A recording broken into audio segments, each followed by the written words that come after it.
बच्चों, अगर आप नीट 25 की तैयारी कर रहे हैं तो ये वीडियो आप लोगों के लिए बहुत ज्यादा इंपॉर्टेंट है। बहुत सारे बच्चों को ना नीट 24 में एंड में तक आके सिलेबस पता ही नहीं था क्या पढ़ना है क्या छोड़ना है। तुम जब अपनी प्रिपरेशन की जर्नी शुरू कर रहे हो, सबसे इंपॉर्टेंट बात ये होती है कि सर सिलेबस क्या उस एग्जामिनेशन का। नीट 25 में कौन कौन से सिलेबस में मेजर चेंजेस हुए हैं, हमें क्या पढ़ना है, पुरानी एनसीईआरटी पढ़े या हम न्यू एनसीईआरटी पढ़े, कौन से चैप्टर को छोड़ना है, कौन से चैप्टर को हमें पढ़ना है जी। इन सभी को हम लोग इस वीडियो में डिस्कस करने वाले हैं। घर का कोना पकड़ लो, आराम से इस वीडियो को एंड तक जरूर से देखना। हर एक टॉपिक को डिकोड करेंगे with comparison with the NEET 24। So without wasting any further time, आइए हम लोग हमारे इस वीडियो को शुरू करते हैं यार। सबसे पहले हम लोग ये देख लेते हैं बच्चों, सबसे पहले ये देख लेते हैं कि नीट 24 का क्या पैटर्न था जी। नीट 24 का अगर तुम पेपर देखोगे ना, कोई भी सवाल आपका डिलीटेड चैप्टर से नहीं पूछा गया था। मैं वर्ड पोर्शन यूज नहीं कर रहा हूं, मैं ये वर्ड यूज कर रहा हूं कि डिलीटेड चैप्टर से आपको नहीं पूछा गया था। जैसे कि डाइजेशन हो गया, एनवायरमेंटल इश्यूज हो गए, उनसे एक भी सवाल आपके नहीं आए थे जी। लेकिन कुछ क्वेश्चन जो है ना वो आपके आउट ऑफ एनसीईआरटी आए थे। जैसे कि ऑटोइम्यून डिसऑर्डर का एक क्वेश्चन आपका एसएलई वाला आया था, जो कि नॉर्मली सारे पेपर में, लेकिन एक पेपर कोड आपका N2 था। N2 के अंदर तमिलनाडु के नेशनल पार्क के बारे में पूछ दिया गया था। तो देखो, एक दो क्वेश्चंस ऐसे आ सकते हैं नीट में जिसके बारे में जिक्र किसी भी एनसीईआरटी में नहीं की रहती है। ये सारे क्वेश्चंस जो आपको मिलेंगे ना, वो स्टेट टेक्स्ट बुक में मिलते हैं। तो जब तुम एनटी की गाइडलाइंस पढ़ते हो तो वहां पे लिखा रहता है कि हम लोग एनआईओएस के टेक्स्ट बुक को रिफर करते हैं, इवन स्टेट टेक्स्ट बुक को भी कुछ कुछ स्टेट्स के चैप्टर को रिफर करते हैं। और आपका जो लेकिन प्राइमरी किताब होता है वो आपका एनसीईआरटी होता है।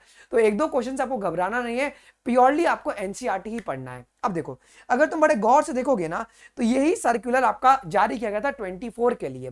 अब अथॉरिटीज जो है ना, एनएमसी या एनटीए जो है, वो जागते हैं आपके अगस्त सितंबर अक्टूबर में कि यार ये सिलेबस हमें रिलीज करना है एग्जामिनेशन के लिए। लेकिन आपने प्रिपरेशन अभी से शुरू कर लिया है ना, तो हम ये मान के चलते हैं कि जो 24 का सिलेबस होता है उसी को कंटिन्यू करते हुए चलते हैं जी। लेकिन 24 के सिलेबस में ऐसा क्या खास है, देखो ध्यान से, एक यूनिट को बड़े ध्यान से सुनेगा, आपको क्या क्या पढ़ना है यार। सबसे पहला जो यूनिट है उसका नाम है डाइवर्सिटी इन लिविंग वर्ल्ड यार। डाइवर्सिटी इन लिविंग वर्ल्ड में तुम्हारे 4 चैप्टर्स आते हैं, लिविंग वर्ल्ड, बायोलॉजिकल, प्लांट और आपका एनिमल किंगडम।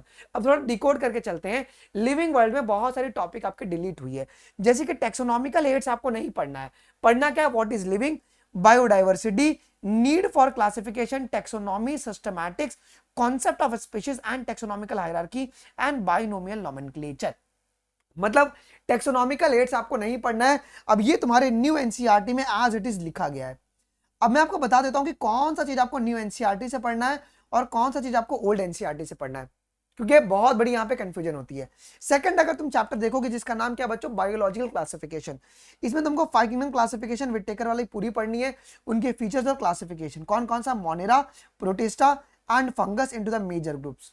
ठीक है, फिर लाइकन्स, वायरसेस एंड वायरॉइड्स। अब देखो, इस चैप्टर के लिए भी ना आपको न्यू एनसीईआरटी ही पढ़नी है। इसमें तुम ओल्ड एनसीईआरटी पढ़े कुछ मतलब नहीं होगा, बिकॉज उसमें क्या हुआ है ना कि एमडब्ल्यू बेजर्नी के बारे में ओल्ड एनसीईआरटी में कुछ गलत डेटा दिया गया है, और न्यू एनसीईआरटी आपको इसके लिए पढ़नी एकदम प्योरली। थर्ड जो चैप्टर उसका नाम है बच्चों क्या, प्लांट किंगडम। अब प्लांट किंगडम में अगर तुम बड़े गौर से देखोगे तो यहाँ पे salient feature and classification of the plants into the major group, कौन कौन सा आपका, अलगे, ब्रायोफाइट्स, टेरिडो, जिम्नो और एंजियोस्पर्म।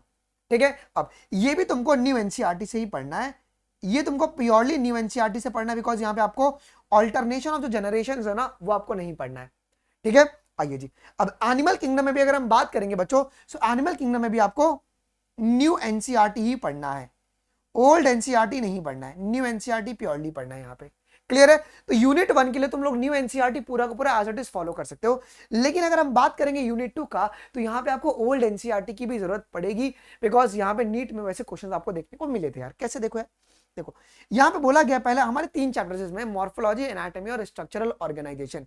अब मॉर्फोलॉजी में अगर तुम देखो तो वहां पे इन्होंने बोला है मॉर्फोलॉजी और उसका मॉडिफिकेशन, मॉर्फोलॉजी पढ़ना और मॉडिफिकेशन भी पढ़ना है। लेकिन हमारी न्यू एनसीईआरटी, यहां पे तुमको न्यू प्लस ओल्ड दोनों को एक बार रिफर करना है, बिकॉज न्यू एनसीईआरटी में मॉडिफिकेशन नहीं दिया हुआ है। ओल्ड एनसीईआरटी में मॉडिफिकेशन ऑफ फ्रूट, स्टेम और लीव्स लिखे गए हैं, दिए गए हैं। तो इस केस में तुमको ओल्ड एनसीईआरटी देखना पड़ सकता है फॉर द मॉडिफिकेशन वाला पोर्शन जी।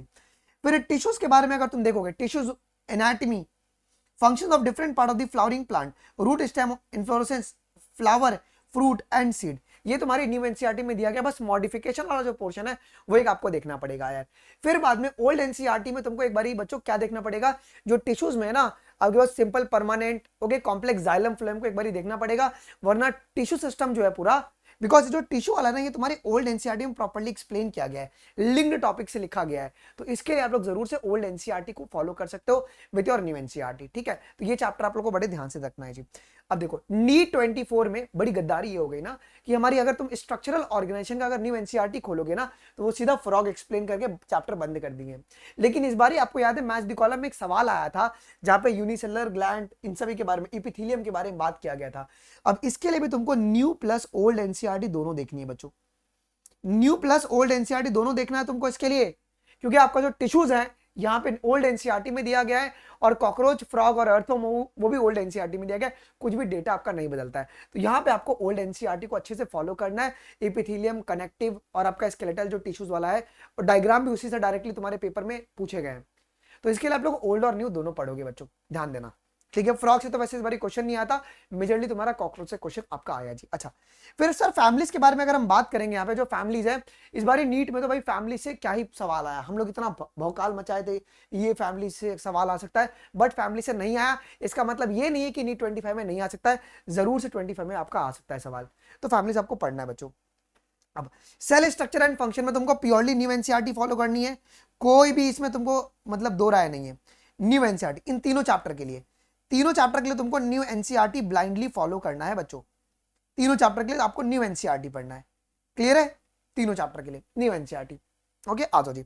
अब प्लांट फिजियोलॉजी में अगर तुम देखोगे बच्चों, सो फोटोसिंथेसिस के लिए भी तुम लोग को न्यू एनसीईआरटी ही फॉलो करना है, बिकॉज यहां पे तुम्हारा कीमो ऑस्मोटिक में क्या हुआ बच्चों, एक डेटा जो है ओल्ड एनसीईआरटी में गलत दिया हुआ है, ओके, प्रोटॉन ग्रेडियंट वाला, तो आपको फोटोसिंथेसिस के लिए भी न्यू एनसीईआरटी प्योरली फॉलो करनी है बच्चों, ठीक है। रेस्पिरेशन के लिए भी तुम्हारे पास न्यू एनसीईआरटी ही फॉलो होगी, इसमें कोई दो राय की बात नहीं है। एंड आपके पास प्लांट ग्रोथ एंड डेवलपमेंट के लिए न्यू एनसीईआरटी फॉलो करनी है। अब सुनो, प्लांट ग्रोथ एंड डेवलपमेंट में सेकेंडरी ग्रोथ के बारे में जिक्र किया गया, डिफरेंशिएशन रिडिफरेंशिएशन में, वो तुम्हारी एनाटॉमी और फ्लावरिंग प्लांट से लिंक होती है, बट हमारे पास तो सेकेंडरी ग्रोथ डिलीट हो चुका है, बट कहीं ना कहीं जब तुम पढ़ोगे तो आपको एक बार उसको पढ़ लेना पड़ेगा, ठीक है। ह्यूमन फिजियोलॉजी में बच्चों तुम्हारे पास सारी की सारी जो यूनिट है वो आपको न्यू एनसीईआरटी से ही पढ़नी है, प्योरली न्यू एनसीईआरटी। यहाँ पे आपको डाइजेशन नहीं पढ़ना है, इस बारी क्वेश्चन आपको डाइजेशन से देखने को नहीं मिला था बच्चों, तो न्यू एनसीईआरटी प्योरली पढ़ना। यहाँ पे एक डेटा आपका छोटा सा चेंज किया गया है एक्सक्रीशन के अंदर, तो प्लीज ओल्ड एनसीईआरटी मत पढ़ना, इसके लिए न्यू एनसीईआरटी पढ़ना जी, ठीक है। और कुछ इसमें है नहीं जी। अब अगर आप बात करोगे रिप्रोडक्शन के यूनिट, ये तुम्हारा क्लास 12 के बारे में हो गई जी।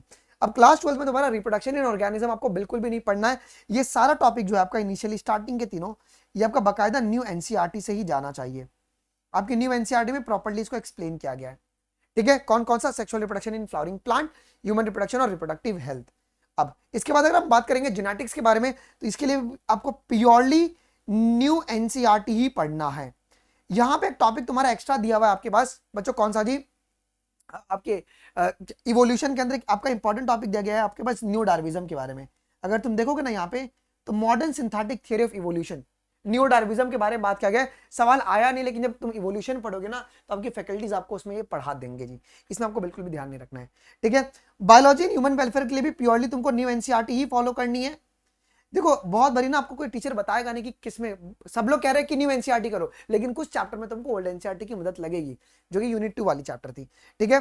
आइए जी, इवन अगर तुम देखोगे माइक्रोब्स इन ह्यूमन वेलफेयर, तुमको न्यू एनसीईआरटी ही पढ़ना है, इससे मैच द कॉलम तुम्हारे क्वेश्चंस बहुत बने हुए हैं साली, इसके लिए भी तुमको प्योरली न्यू एनसीईआरटी ही पढ़ना है, कोई भी इसमें दो राय नहीं है।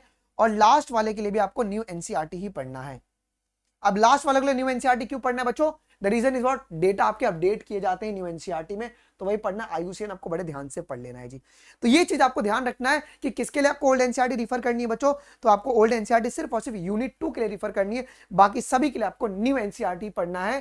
तो इस बात का ध्यान रखना, क्योंकि आज पर नीट 24 पेपर ये मैं वीडियो आपके लिए बना रहा हूं जी, ठीक है। अब क्या हमें नहीं पढ़ना है, हमें ट्रांसपोर्ट इन प्लांट्स नहीं पढ़ना है, हमें मिनरल न्यूट्रिशन नहीं पढ़ना है, हमें डाइजेशन, रिप्रोडक्शन इन ऑर्गेनिज्म, ये तुम्हारे तीनों क्लास 12 के चैप्टर्स हैं, और ये आपके तीनों क्लास 11 के चैप्टर्स, ये आपको नहीं पढ़ना है, बिल्कुल भी नहीं पढ़ना है, छूना भी नहीं है। कोई अगर तुमको टीचर बोले कि सर ये चैप्टर पढ़ाने वाले, तुम वो क्लास बंक मार देना, आपको पेपर में नहीं आने वाला है जी, ठीक है। अच्छा अब देखो जी, व्हाट टू फॉलो, क्या करना है क्या नहीं करना है यार। देखो स्ट्रिक्टली तुम न्यू एनसीईआरटी पढ़ो, बट कुछ टॉपिक के लिए तुमको ओल्ड एनसीईआरटी पढ़ना पड़ेगा फॉर योर यूनिट 2। ठीक है, यूनिट 2 के लिए तुमको ओल्ड एनसीईआरटी पढ़ना पड़ेगा। इन टेक्स्ट क्वेश्चन तुम बड़े ध्यान से करना है। इस बार पेपर में बहुत सारे क्वेश्चन आए थे, बोल्ड वर्ड्स, डायग्राम और एग्जाम्पल से बहुत सारे सवाल इस साल बने हुए थे। एक्टिनोमॉर्फिक जाइगोमॉर्फिक वाले क्वेश्चन देख लो, मैच द कॉलम में इस बार घुमा दिया था, एपी पैटेलस एपी फाइलस। तो वो सब आपको बड़े ध्यान से बच्चों पढ़ के जाना है, ये आपको फॉलो करना है यार। ठीक है, टेंशन की बात नहीं है बच्चों। हमारी जो फिनिक्स बैच जो शुरू हो रही है ना, इसके अंदर मैं आपको ऐसे ही पढ़ाने वाला हूं यार। बायोलॉजी का मेरा फ्लो बहुत ही सिंपल है। मैं बायोलॉजी कैसे पढ़ाता हूं आपको पता है, मैं पहले उसको देसी भाषा में अपने लैंग्वेज में समझाता हूं, फिर मेरा अगला साइकिल होता है NCERT word by word reading. मैं एनसीईआरटी वर्ड बाय वर्ड आपको पढ़ाता हूं। अगर किसी को दिक्कत है तो मेरा जाके डेमो चेक कर सकते हो, मतलब पूरे क्लास 11th का मैंने पढ़ाया हुआ है। फिर उस पर्टिकुलर पैराग्राफ में कितने आपके एमसीक्यूज बनते हैं, एनसीईआरटी वर्ड बाय वर्ड तुम्हारे कितने एमसीक्यूज बनते हैं वो करवाते हैं। और क्लास ऐसे एंड नहीं होती है, रिवीजन के साथ हम क्लास को एंड करते हैं जी। ये फ्लो होता है बायोलॉजी पढ़ने का, ऐसे ही मैं आपको पढ़ाता हूं जी।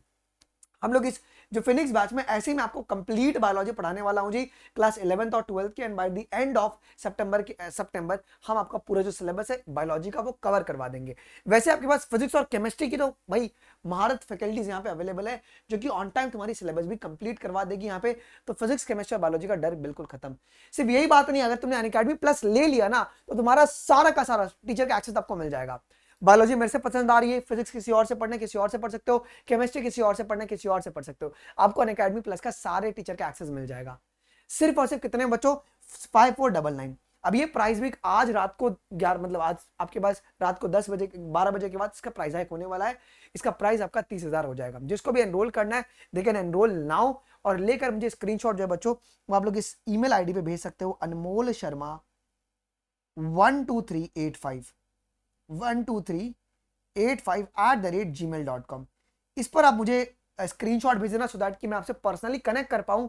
जो भी सब्सक्रिप्शन ले रहा है मैं उनसे पर्सनली बात करूं कि दिक्कतें कहां पर आई थी और उसे कैसे ठीक करना है। अगर कोड कहीं पर भी मांगे तो बायोलॉजी लाइव लगाना है बाय करते समय। ठीक है, डिस्क्रिप्शन बॉक्स में जो लिंक दिया ना, तुम अगर उस लिंक से डायरेक्टली बाय करोगे तो ये कोड लगाने की जरूरत नहीं है, वो ऑटोमेटिकली उसके अंदर लगा हुआ रहेगा जी। तो इस तरीके से मैं पूरी बायोलॉजी, तुम देखो आपको सिलेबस जब तक क्लियर नहीं होगा बच्चों, तुम्हारा सिलेक्शन बिल्कुल भी नहीं हो सकता। हमें बिल्कुल पढ़ाई नहीं करना है, पढ़ाई करना है जो कि सिलेबस गाइडलाइंस जो बनी हुई है उसके हिसाब से बच्चों। ठीक है, तो जल्दी से आप लोग बाय कर लीजिए। मेरी पहली क्लास बच्चों 17 तारीख से होने वाली है। डेमो क्लास में कल शाम को यहाँ पे 6 बजे इसी यूट्यूब चैनल पे लेने वाला हूँ बच्चों। ठीक है, तो आपके पास प्रॉपर्ली अनअकैडमी प्लस और आपके पास आइकॉनिक भी है। अच्छा, आइकॉनिक में अलग क्या है बच्चों, सो आइकॉनिक में एक फीचर आता है यहाँ पे नीट यूजी एश्योर करके, और आपको प्रिंटेड नोट्स मिलते हैं। एश्योर का मतलब है कि समझिए किसी कारणवश अगर तुम्हारा सिलेक्शन नहीं होता है 2025 में, तो अनअकैडमी आपको 1 साल की कंप्लीट सब्सक्रिप्शन फ्री में आपको वापस से प्रोवाइड करवाएगी।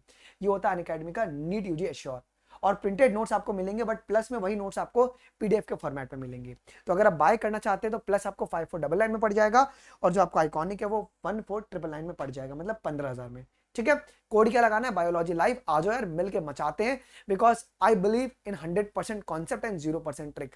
ट्रिक से तुम्हारा सिलेक्शन कभी नहीं हो सकता है, ये नीट 24 ने तो हमको सिखा दिया है बच्चों। ठीक है, मिलते हैं आपको सीधा बैच के अंदर जी। कभी 17 तारीख से हमारी पहली क्लास है, डेमो क्लास कल है। जल्दी से आप लोग सब्सक्रिप्शन ले लीजिए, बिकॉज इस एक वीक में मैं आप लोगों से कनेक्ट करने वाला हूँ बहुत बच्चों से, पर्सनली बात कर रहा हूँ सारे बच्चों से कि तुम्हारी दिक्कत क्या है। 200 की बैच है यार, 200 से अधिक बच्चे बिल्कुल भी नहीं रहेंगे, जिससे क्लासेस भी तुम्हारा बहुत ही इंटरेक्टिव लगेगा बच्चों। मिलते हैं आपको सीधा बैच के अंदर। अभी के लिए बस इतना ही। अगर सिलेबस के रिगार्डिंग कुछ भी डाउट हो, do let us in the comment section. अभी के लिए बस इतना ही। थैंक यू, जय हिंद, बाय बाय।